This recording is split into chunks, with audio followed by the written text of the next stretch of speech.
The inverted whirl. In the small town of Levenshire, something peculiar had happened. It began gradually, almost imperceptibly. At first, the townsfolk only noticed small oddities. A cat that seemed to walk backward the sunset, painting the sky in unusual colors, and shadows that crept away from their owners. Then, the phenomena grew stranger. Familiar buildings began to warp and twist, as if seen through a funhouse mirror. Words on signs and books reversed, and even the faces of townspeople began to look like a reflection in a rippling pond. Emily, a young woman with a curious mind, couldn't ignore the changes. She decided to investigate. Armed with a journal, she recorded her observations. One evening, she ventured to the local park. The swings, usually dependable structures, now swung backward in defiance of gravity. Birds flew upside down, and the stars in the night sky danced in an inverted ballet. As Emily looked at her notebook, she noticed the words she had written were transformed. She struggled to read her once familiar handwriting, but the letters had become a strange, alien script. Emily's world had turned topsy-turvy, and she needed answers.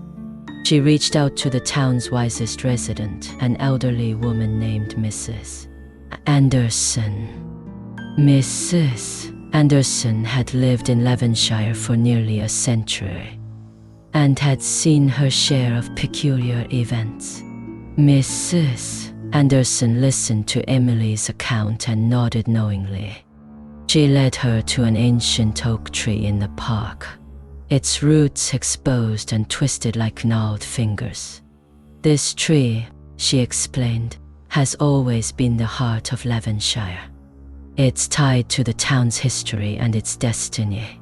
She went on to reveal the story of an eccentric inventor, Nathaniel Grimes, who, in his attempt to create a perpetual motion machine, unwittingly caused the world to invert.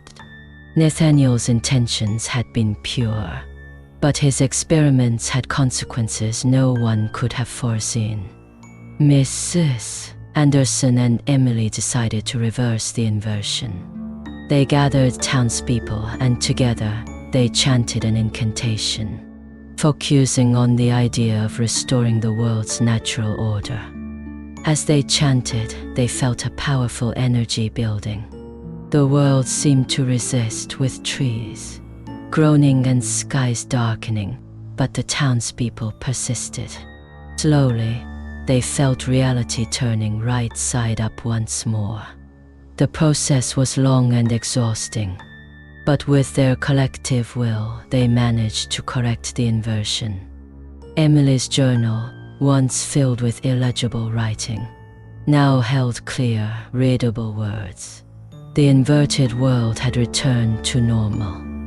The experience taught the townspeople of Levenshire the importance of respecting the natural order of things, for even the smallest experiment can have monumental consequences.